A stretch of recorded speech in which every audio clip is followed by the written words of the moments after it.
మావోయిస్టులకు మరో భారీ ఎదురుదెబ్బ తగిలింది. ఛత్తీస్గఢ్ దండకారణ్యంలో భద్రతా బలగాలు మావోయిస్టులకు మధ్య జరిగిన భీకర పోరులో ఇద్దరు మావోయిస్టు కేంద్ర కమిటీ సభ్యులు మృతి చెందారు. ఇద్దరూ తెలంగాణలోని ఉమ్మడి కరీంనగర్ జిల్లాకు చెందిన వారే.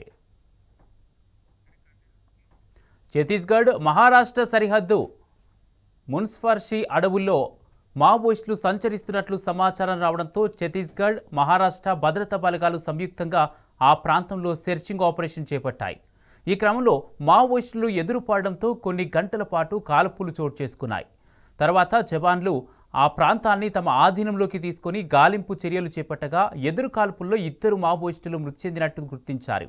తర్వాత మృతదేహాలతో పాటు వారికి సంబంధించిన ఆయుధ వస్తు సామగ్రిని భారీగా స్వాధీనం చేసుకున్నారు.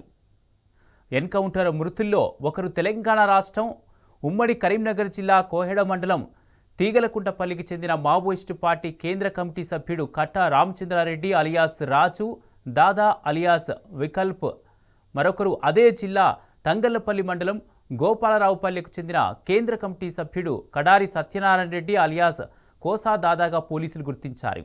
రామచంద్రారెడ్డి చాలా కాలంగా కేంద్ర కమిటీలో కొనసాగుతుండగా సత్యనారాయణ రెడ్డి సైతం దండకారణ్యం ప్రత్యేక ప్రాంతీయ కమిటీలో 3 దశాబ్దాలుగా పనిచేశారు. వీరిద్దరూ పార్టీ సిద్ధాంతాలకు కట్టుబడి అనేక దాడులు ప్రతిదాడుల్లో కీలకంగా వ్యవహరించారు.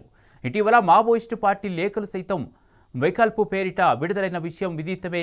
సత్యనారాయణ రెడ్డి, రామచంద్రారెడ్డి ఇద్దరిపై చెరో 40 లక్షల రూపాయల చొప్పున మొత్తం 80 లక్షల పైనే రివార్డులున్నాయి.